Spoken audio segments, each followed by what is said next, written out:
ഒക്കെയായിരുന്നു ഫുഡ് കേട്ടോ. ഇത് കൂടുതലും മധുരപലഹാരങ്ങളൊക്കെയായിരുന്നു. പയ്യും അങ്ങനത്തെ സാധനങ്ങളൊക്കെ. നല്ലായിരുന്നു. നല്ല സൂപ്പറായിരുന്നു. പിന്നെ മൈൽസിന്റെ അപ്പൂപ്പനും അങ്കിളും കൂടെ ഈ ബ്രിസ്ക്കറ്റ് ഉണ്ടാക്കിയായിരുന്നു കേട്ടോ. അതും സൂപ്പറായിരുന്നു.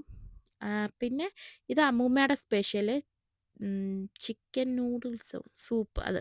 പിന്നെ ചില്ലീസും ഉണ്ടായിരുന്നു. ചില്ലീസല്ല ചില്ലി ഉണ്ടായിരുന്നു. പിന്നെ ഇത് അവരുടെ സിറ്റ് ഔട്ടാ കേട്ടോ. ഇന്ന് നല്ല കാലാവസ്ഥയായിരുന്നു. ഡിസംബർ ആണെന്ന് തോന്നുന്നില്ല. ഏതാണ്ട് 77 ഡിഗ്രി എങ്ങാനും ഉണ്ടായിരുന്നു. നല്ല വെയിലായിരുന്നു. മൈൽസിന്റെ ചേച്ചിയുടെ ഭർത്താവും കൊച്ചും മൈൽസും കൂടെ വെളിയിറങ്ങി ചുമ്മാ നടക്കുവാ.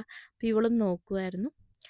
ഇതായിരുന്നു എന്റെ സ്റ്റോക്കിങ് കേട്ടോ. എനിക്ക് അമ്മൂമ്മയും അപ്പൂപ്പനും $100 തന്നു. പിന്നെ അതിനകത്ത് അല്ലാത്ത മിഠായിയും അങ്ങനത്തെ കുറേ സാധനങ്ങളൊക്കെ ഉണ്ടായിരുന്നു. ഇതുണ്ട് എത്ര ക്യാഷാ കിട്ടിയെന്ന് നോക്കിയേ എല്ലാവരുടെയും അടുത്തൂന്ന്. എനിക്കും മൈൽസിനും. അതല്ല നമ്മുടെ കുഞ്ഞുവാവയ്ക്കും ക്യാഷ് തരും. അപ്പൊ പിന്നെ അത് ഞങ്ങള് 2 പേരുടെ അക്കൗണ്ടിലിടും. ഒത്തിരി ക്യാഷ് തരും. മൈൽസിന്റെ അമ്മൂമ്മയുടെ ഒരു അനിയത്തിയുണ്ട്. അവര് ഞങ്ങക്ക് അയച്ചു തന്നു $200 എനിക്കും മൈൽസിനും. 2000